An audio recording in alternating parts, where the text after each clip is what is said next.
چیز زمین پر ہے ہم نے اس کو زمین کے لیے زینت بنایا ہے تاکہ لوگوں کی آزمائش کریں کہ ان میں کون اچھے عمل کرنے والا ہے، اور جو چیز زمین پر ہے ہم اس کو نابود کر کے بنجر میدان کر دیں گے۔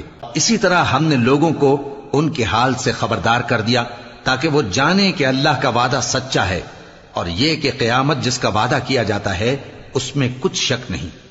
اس وقت لوگ ان کے بارے میں باہم جھگڑنے لگے اور کہنے لگے کہ ان کے غار پر عمارت بنا دو۔ ان کا پروردگار ان کے حال سے خوب واقف ہے۔ جو لوگ ان کے معاملے میں غلبہ رکھتے تھے وہ کہنے لگے کہ ہم ان کے غار پر مسجد بنائیں گے۔ بعض لوگ اٹکل پچو کہیں گے کہ وہ 3 تھے اور چوتھا ان کا کتا تھا، اور بعض کہیں گے کہ وہ 5 تھے اور چھٹا ان کا کتا تھا، اور بعض کہیں گے کہ وہ 7 تھے اور 8واں ان کا کتا تھا۔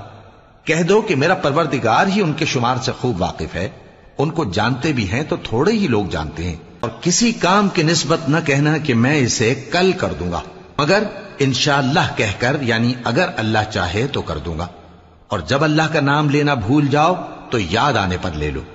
اور کہہ دو کہ امید ہے کہ میرا پروردگار مجھے اس سے بھی زیادہ ہدایت کی باتیں بتائے۔